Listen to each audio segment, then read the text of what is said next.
1,25,00,000 वर्ष बीत गए हैं राम जन्म के, लेकिन आपको ऐसा लग रहा है कि 1 करोड़ बीत गए। ऐसा लग रहा है कि कल ही तो जन्म हुआ है। हर कथा में एक अलग आनंद, हर कथा में एक अलग रस। ऐसा प्रतीत ही नहीं होता कि इतना काल बीत गया।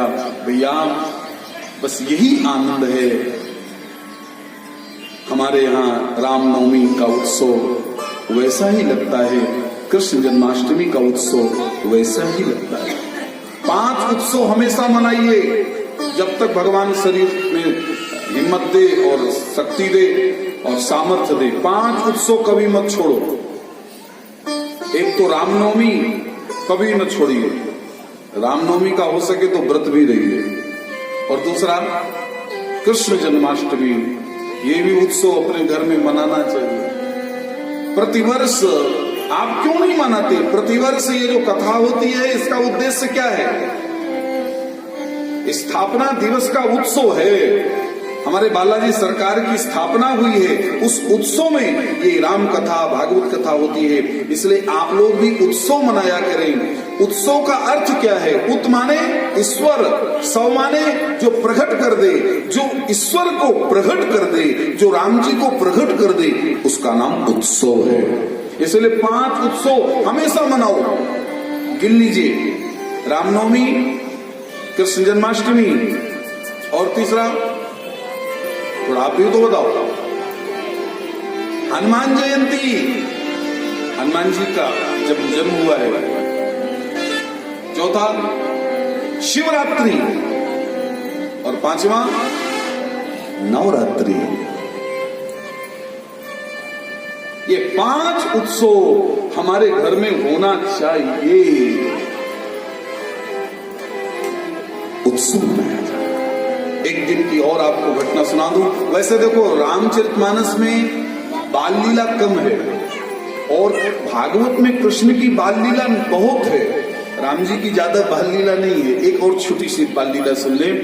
एक दिन महाराज भोजन कर रहे हैं, महाराज दशरथ जी प्रसाद पा रहे हैं। देखो प्रसाद समय से पाना चाहिए। 12 बजे तो 12 बजे, 1 बजे तो 1 बजे, 2 बजे पा रहे हो तो 2 बजे। भोजन जो समय से पाएगा वो हमेशा स्वस्थ रहेगा। आज हमारे भोजन का कोई समय नहीं है, ना नाश्ता का कोई समय है, ना जलपान का समय है, ना सोने का समय है, ना जगने का समय। यही हाल तो है। इसीलिए तो देख लो हम सब परेशान हैं। समग्र दुखों की जननी जीवन की उच्छृंखलता ही है। महाराज ठीक 12 बजे प्रसाद पा रहे हैं, और जब एक पिता प्रसाद पाता है तो बच्चों को जरूर ध्यान करता है, और पिता तो वही है प्रसाद पाते समय बच्चों का ध्यान करे। और कहते हैं महाराज प्रसाद पा रहे थे। नहीं, उससे पहले मैं आपको एक दर्शन और करा दूं। प्रसाद पाने की कथा भी हम आपको दे देते हैं प्रसाद रूप में, लेकिन उससे पहले भगवान का चूड़ा कर्म संस्कार हुआ है, इसलिए हमने नाम ले लिया, क्योंकि आप भी अपने बच्चों का चूड़ा कर्म कराइए। देखो 16 संस्कार होते हैं, आप अधिक से अधिक संस्कार कराने का प्रयास किया करिए। इसलिए मैं आपसे कह रहा हूं, क्योंकि आज वर्तमान में 2 ही संस्कार हो रहे हैं। कौन कौन? एक तो विवाह संस्कार हो रहा है, और एक वो अंतिम अग्नि संस्कार। बस सारे संस्कार, वो तो बिरला परिवार होगा जहां हो रहा होगा, नहीं तो भैया हम सब भूल गए। चूड़ा कर्म अपने बच्चे का कराइए, क्योंकि यहाँ चूड़ा कर्म कीन गुरु जाई। गुरु जी ने चूड़ा कर्म किया। चूड़ा कर्म क्या होता है? अरे यही भैया, बाल भगवान के सब हटा दिए गए और केवल चोटी रही। ये चोटी जरूर रखिए। राम जी चोटी रखते हैं। एक हमारे चित्रकूट के महात्मा जी हैं, वो हंस के कहा करते हैं,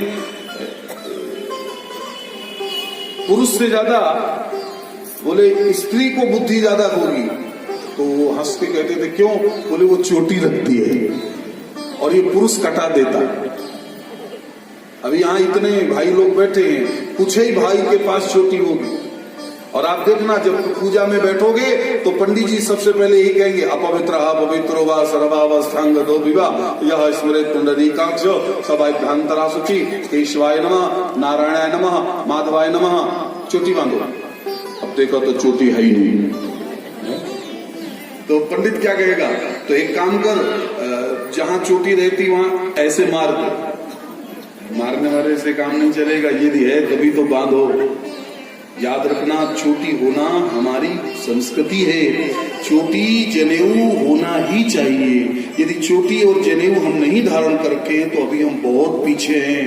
इसको हास्य मत लीजिए, हम गंभीर हो जाएं। हम बिना चोटी के, हम बिना जनेऊ के घूम रहे हैं। हम भारत में रह रहे हैं, दुर्भाग्य है। कुछ हो ना हो लेकिन हमारे पास चोटी है, हमारे पास जनेऊ है, उसकी हम पर ताकत है।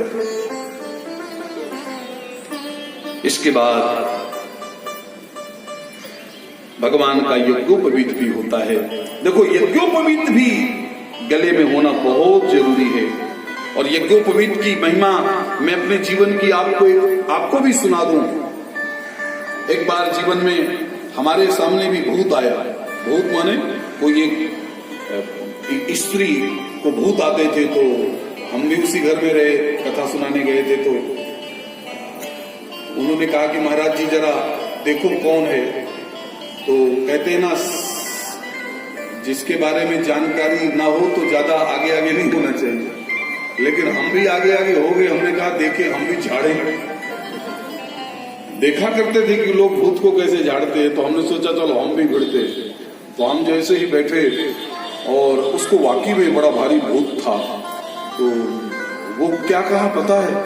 हमने 2-4 मंत्र फूके तो उस पर कोई प्रभाव नहीं पड़ा। वो खूब हंस रही थी और कह रही है, मुझसे कह रही थी कि पंडित जी यदि गले में जनेऊ ना होता तो यही पटक देते।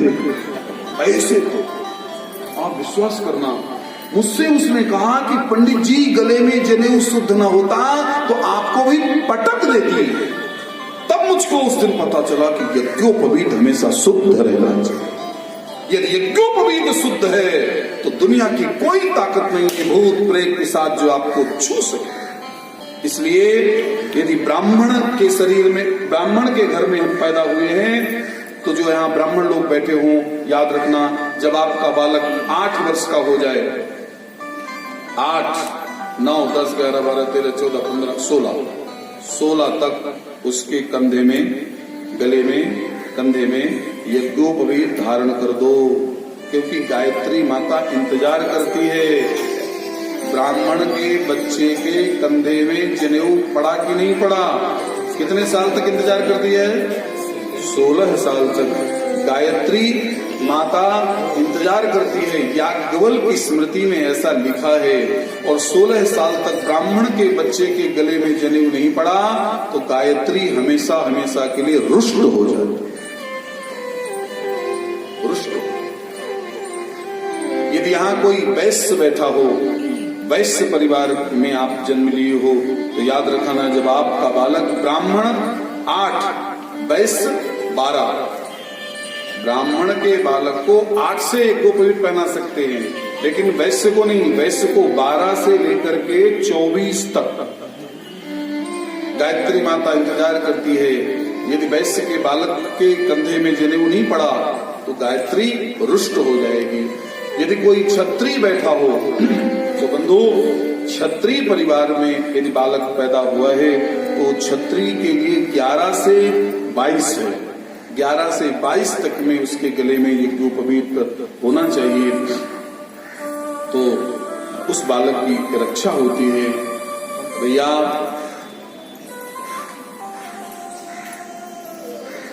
यदि आप अपने संतान का अच्छे से संस्कार करोगे और वो बालक ब्रह्मचर्य रह करके, बटुर रूप धारण करके, मुंडन करा करके, यज्ञोपवीत धारण करके विद्या अध्ययन करेगा, तभी उसकी विद्या में सुगंध आएगी। मैं फिर आपसे कह दूं कि यदि आपने संस्कार नहीं कराया, आपको बुरा लग जाए तो लग जाए, यदि आपने अपने बच्चे का संस्कार नहीं कराया तो आप लिख लीजिए, बृहस्पति, गणेश और सरस्वती तीनों को बुला के घर में कोचिंग करवाओगे तब भी वो नहीं पढ़ेगा। बुलवा लो, आप में पैसा है, सामर्थ्य है, आप बुला सकते हो, लेकिन याद रखना यदि संस्कार नहीं दिया है तो ये गणेश भी बच्चे को नहीं पढ़ाएंगे और न सरस्वती पढ़ाएगी और न बृहस्पति पढ़ाएगी। जिस बच्चे का संस्कार होता है उसी को विद्या आती है।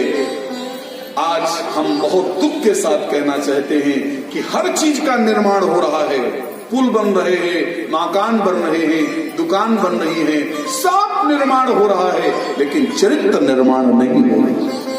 बता दो, सरकार ने कोई योजना चरित्र निर्माण की है क्या? यदि चरित्र निर्माण कहीं हो रहा है तो इन कथाओं में हो रहा है, केवल कथाओं में। और ये देश में कुछ भी बदलाव यदि आया है तो मैं बहुत बहुत साधुवाद देता हूं इन कथाओं का, कथाओं से आया है। आज से 20 साल पहले जरा सोचो किस तरह से बेटियां को जला करके, आग लगा करके मार दिया जाता था। सास बहू को कष्ट देती थी, बहू सास को कष्ट देती थी, घर में कलह कलह होता था। लेकिन जब से इन कथाओं का प्रचार प्रसार विशेष हुआ, आज आप देख लो, कुछ अभागे घर हो तो मैं नहीं कह सकता, नहीं, घर में स्वर्ग हो गया है, हर घर में स्वर्ग हो गया। हर बहू सासू को मां समझती है और हर सासू बहू को बेटी समझती है। माता पिता की सेवा हो रही है, बड़े बुजुर्गों का सम्मान हो रहा है, अतिथि का आदर हो रहा है। ये किसकी देन है?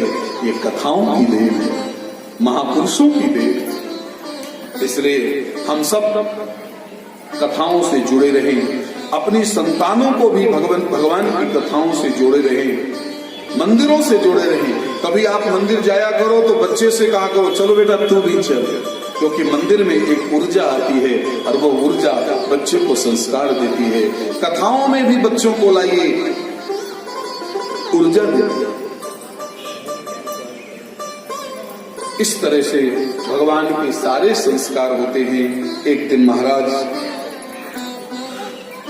भोजन कर रहे थे, भोजन करते समय अपने राम जी को कई बार आवाज दिया, बेटा राम राम।